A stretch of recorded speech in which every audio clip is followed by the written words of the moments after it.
तो खुद को कर बुलंद इतना, चमकता सूरज बन जाए, कदम चूमे कामयाबी, आसमां नीचे झुक जाए। तो नमस्कार दोस्तों, मैं राहुल चौधरी आपका बहुत बहुत स्वागत करता हूं आपके अपने YouTube चैनल DBDA क्लासेस पर। तो दोस्तों कैसे हैं आप सब? उम्मीद है बहुत अच्छे होंगे, स्वस्थ होंगे, मस्त होंगे और आपकी पढ़ाई बहुत ही बेहतरीन तरीके से चल रही होगी। तो दोस्तों मैं आपको बता दूं कि बहुत सारे कॉल और मैसेज बच्चों के लगातार आ रहे हैं कि सर यूपी पुलिस का कोर्स कब आ रहा है। तो दोस्तों बहुत ही जल्दी आपकी ये जो इंतज़ार की घड़ी है समाप्त होने वाली है और आपको आज से क्लास मिलनी स्टार्ट हो रही हैं सभी सब्जेक्ट की, और बहुत जल्दी ये क्लासेस आपको ऐप पर भी देखने को मिलेंगी और बहुत ही जल्दी कोर्स आपका यूपी पुलिस के लिए लॉन्च होने वाला है।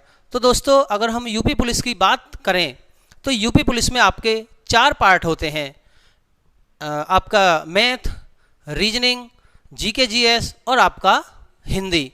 तो दोस्तों हिंदी की जिम्मेदारी मुझे दी गई है और मैं हिंदी के बारे में आपको बताऊं कि हिंदी में आपके 37 क्वेश्चन आने वाले हैं और प्रत्येक प्रश्न 2 नंबर का होगा और 74 मार्क्स का आपका पेपर होने वाला है हिंदी का पोर्शन।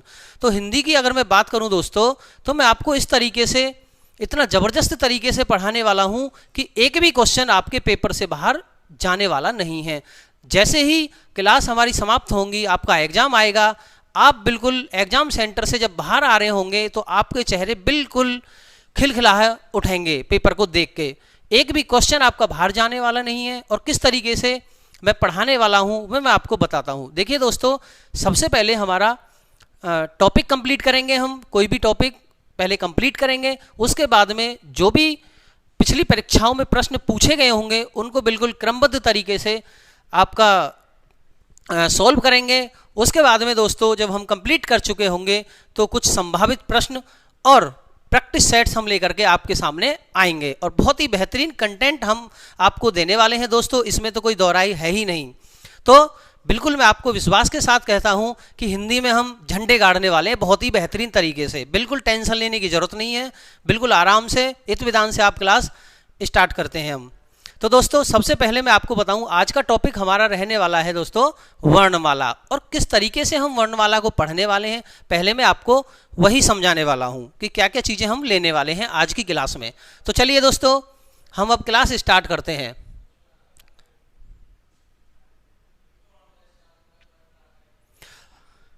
तो दोस्तों सबसे पहले हम वर्णमाला स्टार्ट करने से पहले कुछ महत्वपूर्ण तथ्य हम जानेंगे। उन तथ्यों में सारी चीज़ें मैं आपको बताने वाला हूं जो भी जरूरी चीज़ें हैं। दोस्तों देखिए, वर्णमाला तो सभी पढ़ाते हैं, आपने पढ़ी होगी कई बार, लेकिन कुछ अलग अंदाज में बहुत ही बेहतरीन तरीके से मैं आपको कराने वाला हूं। क्लास खत्म होते होते चीज़ें आपको उंगली पर आ गई होंगी, बिल्कुल इसमें कोई दो राय है ही नहीं, इस बात की मेरी गारंटी है और आप विश्वास कर सकते हैं।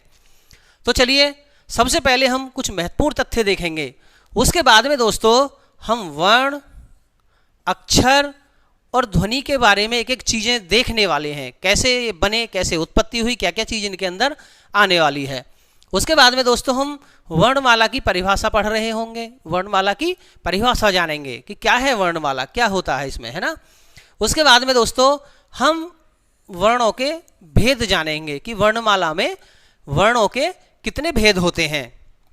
उसके बाद में दोस्तों वर्णों के भेद में वर्णों के आपके 2 भेद होते हैं, एक स्वर और एक व्यंजन। सबसे पहले हम बात करेंगे स्वर की। किसकी बात करेंगे दोस्तों? सबसे पहले हम स्वर की बात करेंगे। स्वर में क्या करेंगे? सबसे पहले हम स्वर की परिभाषा एवं भेद देखेंगे कि स्वर होता क्या है, इसकी परिभाषा क्या है, इसमें क्या क्या चीज़ें होती हैं। उसके बाद में दोस्तों स्वर के बाद में हम अयोगवाह वर्ण देखेंगे कि अयोगवाह ये है क्या। ये अयोगवाह हमारे स्वर और व्यंजन की बीच की कड़ी होती है दोस्तों।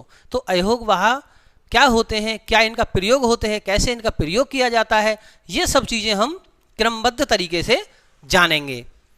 उसके बाद दोस्तों जब हम अपना ये चीज़ें कंप्लीट कर लेंगे, स्वर का पोर्शन जब हम स्वर के भाग को कंप्लीट कर लेंगे दोस्तों, तो उसके बाद में हम क्या करेंगे, उसके बाद में जो पिछली परीक्षाओं में आपके प्रश्न पूछे गए हैं स्वर और अयोगवाह से संबंधित, वो क्वेश्चन हम यहाँ पर सॉल्व कर रहे होंगे कि भाई कैसे कैसे क्वेश्चन पीछे पूछे गए हैं, वो बिल्कुल बेहतरीन तरीके से हम करने वाले हैं।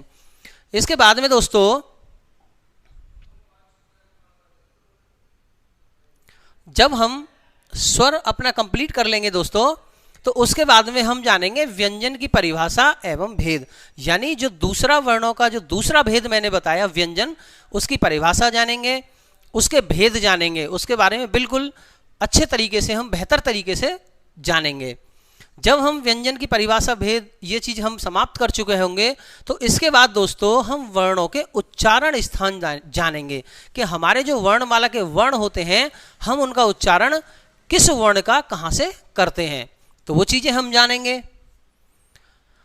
उसके बाद में दोस्तों जब हम ये दोनों चीज़ें कंप्लीट कर लेंगे बिल्कुल बेहतरीन तरीके से, उसके बाद में हम वर्णमाला से संबंधित जो भी चीज़ और बच गई होंगी, जो महत्वपूर्ण तथ्य होंगे, अन्य महत्वपूर्ण तथ्य होंगे, उनको हम यहाँ पे कर रहे होंगे।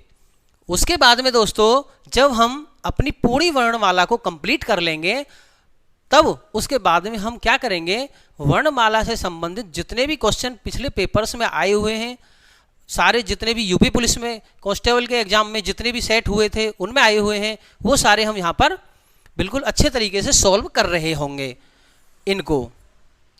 और दोस्तों अब हम अपना टॉपिक स्टार्ट करेंगे। मैंने पहले भी कहा है कि अब हम झंडे गाड़ने वाले हैं, बिल्कुल दिल थाम के बैठ जाइए। बिल्कुल ऐसा हम करने वाले हैं कि बिल्कुल जब तक क्लास आपकी ख़त्म होने आएगी, जब अंतिम समय में हम चलेंगे क्लास के, तो क्या होगा कि बिल्कुल उंगलियों पर रटी हुई होगी वर्णमाला। आज के बाद भूल नहीं पाओगे आप, ये बात मेरी ध्यान रखना आप, ठीक है। तो चलो फिर देर किस बात की है, चलते हैं अपने टॉपिक के पास। अच्छा दोस्तों एक बात मैं आपको बता दूं, वर्णमाला को मैं इस तरीके से पढ़ाने वाला हूं कि अभी मैं क्या है वर्णमाला से पहले कुछ तथ्य बताने वाला हूं जो आपको बड़े बोर करेंगे।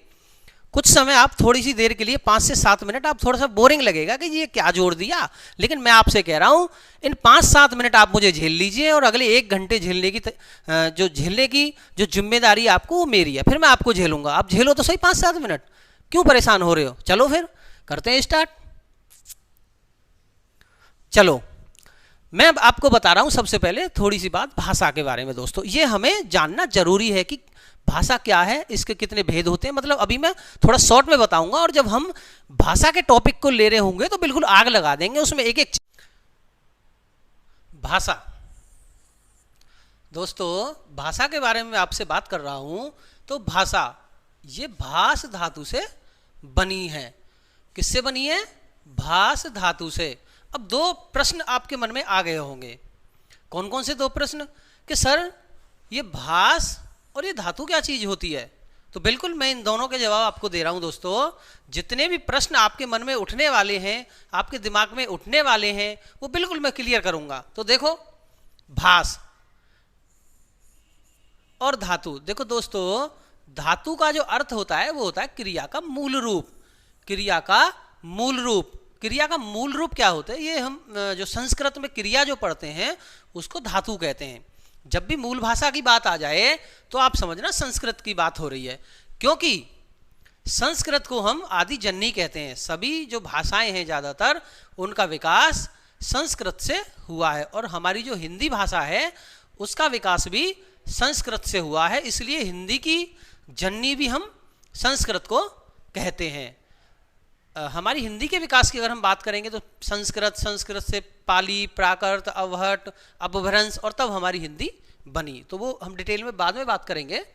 तो दोस्तों क्रिया का मूल रूप आप समझ गए, ये क्रिया का मूल रूप होता है धातु, और धातु प्रयोग होती है संस्कृत भाषा में। अब बात आई गुरुजी भास की। तो भास क्या होता है? भास का अर्थ होता है दोस्तों विचार प्रकट करना। क्या करना? विचार प्रकट करना। इसमें एक और शब्द आ गया हमारा विचार। दोस्तों विचार, अब विचार क्या होता है? विचार के फिर मैं आपको बता रहा हूं कि विचार क्या होता है। विचार होता है दोस्तों मनुष्य के मन की अध्वन्यात्मक इकाई। क्या होता है? मनुष्य के मन की अध्वन्यात्मक इकाई। अब गुरुजी ये अध्वन्यात्मक क्या होता है? बिल्कुल बताऊंगा ना, मैं बताता हूं आपको क्या होता है ना। बिल्कुल ये भी प्रश्न उठ गया होगा, तो चलो इसको भी मैं बता रहा हूं।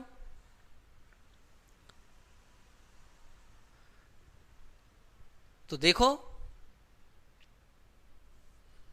अध्वन्यात्मक, इसको हम अगर तोड़ें दोस्तों तो इसमें से हमने निकाला ए, यहां से आया ध्वन्य और यहां से आया दोस्तों आत्मक। क्या आया? आत्मक। इस तरीके से ये हमारा ए ध्वन्यात्मक बना है। तो दोस्तों ए का मतलब क्या होता है? ए का अर्थ होता है दोस्तों जहां भी किसी भी शब्द से पहले अगर ए लगा हुआ हो तो इस ए का अर्थ होता है नहीं। क्या होता है? नहीं। ध्वन्य का अर्थ होता है दोस्तों ध्वनि। क्या होता है? ध्वनि, आवाज। और आत्मक का अर्थ होता है दोस्तों स्वरूप लिए हुए। क्या होता है? स्वरूप लिए हुए। स्वरूप लिए हुए हुए, अर्थात इसको हम कह सकते हैं आत्मा भी। क्या कह सकते हैं? आत्मा। आत्मा क्या है? स्वरूप लिए ही तो है। तो इसका मतलब क्या होगा? यानी कि ये जो मनुष्य के मन की जो अध्वन्यात्मक इकाई है, अध्वन्यात्मक इकाई, उसे हम क्या कह सकते हैं? यानी कि उसमें ध्वनि नहीं है। अध्वन्यात्मक अर्थात उसमें ध्वनि नहीं है, सिर्फ वो स्वरूप लिए हुए, उसमें कोई ध्वनि नहीं है। या मैं आपसे कहूं दोस्तों, विचार की मैं बात कर रहा हूं कि मेरे मन में जो चीजें हैं, मेरे मन में जो भाव हैं, जब तक मैं उनको बोलूंगा नहीं, आपको क्या पता कि मेरे मन में क्या विचार, क्या भाव चल रहा है, क्या बातें चल रही है। और जब तक आप नहीं बोलेंगे तो मुझे नहीं पता कि आपके मन में क्या चल रहा है। तो एक दूसरे के मन में वो भाव छुपे हुए हैं, स्वरूप लिए हुए हैं, लेकिन हमें ये तो नहीं पता क्या क्या बातें मन में चल रही हैं एक दूसरे के। तो उसी के लिए, यानी कि हम एक दूसरे से बातचीत कर सकें, जो हमारे आत्मा के जो भाव हैं, अंदर के जो भाव हैं, उसको बाहर कैसे आ सकें और कैसे हम एक दूसरे को समझ सकें। इसीलिए क्या हुआ? इसीलिए भाषा का प्रयोग हुआ। तो भाषा क्या है? अब मैं आपको वो बता रहा हूं। देखो दोस्तों, अब मैं आपको बता रहा हूं भाषा क्या है। ये बातें मैंने बता दी, उम्मीद है बहुत अच्छे से आपको समझ में आया होगा। तो देखो दोस्तों, भाषा की परिभाषा, यानी भाषा वह साधन या माध्यम है, भाषा वह साधन या माध्यम है जिसके द्वारा मनुष्य अपने मन के भावों या विचारों का आदान प्रदान करता है। अभी मैंने बताया था ना, विचारों का आदान प्रदान करता है, यानी एक दूसरे तक पहुंचाता है। अब साधन माध्यम की मैं अगर बात करूं दोस्तों, जैसे साधन, अब एक बात देखो आप, जिस तरीके से मान लो हमें 10 किलोमीटर दूर जाना हो अपने घर से, तो हम क्या करेंगे? या तो बाइक लेंगे, या किसी ऑटो वगैरह से, या किसी बस से हम जाएंगे। यानी कि अपने घर से और 10 किलोमीटर दूर किसी शहर में हमें जाना है, यानी कि घर से और शहर की दूरी 10 किलोमीटर है। अब हमें उसके लिए कोई ना कोई साधन चाहिए। क्या चाहिए दोस्तों? हमें उसके लिए कोई ना कोई साधन चाहिए यहां तक पहुंचने के लिए।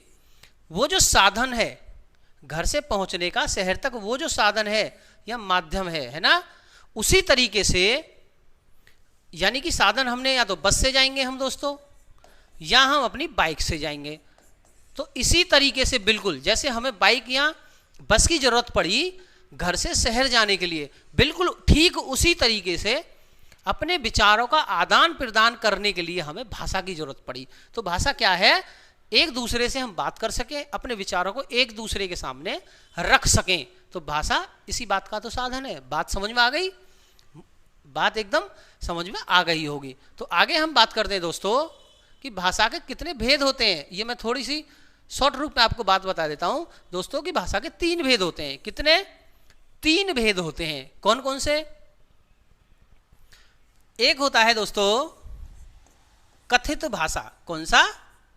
कथित भाषा। एक होता है दोस्तों लिखित भाषा। क्या होता है? लिखित भाषा। एक होता है दोस्तों सांकेतिक भाषा। क्या होता है? सांकेतिक भाषा। दोस्तों अभी मैं ये छोटे से रूप में आपको समझा रहा हूं, ये मत समझना कि भाषा को यहीं खत्म करे दे रहे हैं जी, नहीं। अभी मैं आपको जब भाषा का टॉपिक में लेकर के आऊँगा, अभी हमारे क्या है, हम एक डेमो के रूप में आपको क्लास दे रहे हैं, और जब हम बिल्कुल प्रॉपर ऐप पर और लाइव क्लास आने लगेंगी, बिल्कुल शुरू से आपको बिल्कुल एकदम बेहतरीन तरीके से पूरा सिलेबस बता करके बिल्कुल एकदम अच्छे तरीके से क्लास आपकी चल रही होंगी। ठीक है, फिर उसमें हम भाषा को बिल्कुल डिटेल में समझेंगे। तो अभी तो मैं छोटे रूप में बता रहा हूँ कि मुझे आपको कहाँ ले जाना है, वर्ण तक, और वर्ण से वर्णमाला तक ले जाना, इसलिए ये बातें जानना जरूरी थी। तो दोस्तों मैंने बात करी कथित भाषा। देखिए कथित भाषा, अब इससे थोड़ा सा चौंक गए होंगे। कथित मतलब कहने वाला, अर्थात कथित भाषा को मौखिक भाषा भी कह देंगे। क्या कह देंगे? मौखिक भाषा। अब देखो दोस्तों, मैं आपको बताऊं मौखिक भाषा क्या होती है, कि जो वक्ता होगा वो आपको बोल के समझाएगा। वक्ता मतलब बोलने वाला। जो वक्ता होगा वो आपको बोल के समझाएगा और आप उसको सुनकर समझेंगे, तो ये क्या हो जाएगा? मौखिक भाषा। ठीक है दोस्तों। लिखित भाषा क्या होती है, कि जो बात को समझाने वाला होगा वो क्या करेगा, यानी जो वक्ता होगा, बताने वाला होगा, वो क्या करेगा? आपको लिखकर समझाएगा और आप उसको पढ़कर समझेंगे। जैसे पत्र पत्रिकाएं होती हैं, अखबार होता है ना, तो वो क्या है? हमारी लिखित भाषा का उदाहरण है। तो दोस्तों सांकेतिक भाषा क्या होती है, यानी इशारा करना, है ना, या इशारे में बात करना, या संकेतों में बात करना, ये होती है हमारी सांकेतिक भाषा। तो उम्मीद है ये बात आपको समझ में आ गई होगी। तो चलिए बढ़ते हैं आगे। अब देखो आगे क्या क्या चीज़ आने वाली है दोस्तों। देखो बिल्कुल ये मैं आपको अभी समझा चुका हूँ, ये तीनों भाषाओं के बारे में अभी मैं आपको समझा चुका हूँ कि कथित भाषा क्या होती है, लिखित भाषा क्या होती है, और सांकेतिक भाषा क्या होती है। तो चलो दोस्तों आगे हम बढ़ रहे हैं। और देखो अब जो बात है वो थोड़ा गौर से सुनना दोस्तों, ये चीज़ें कोई आपको बताएगा नहीं, और ये चीज़ें कन्फ्यूज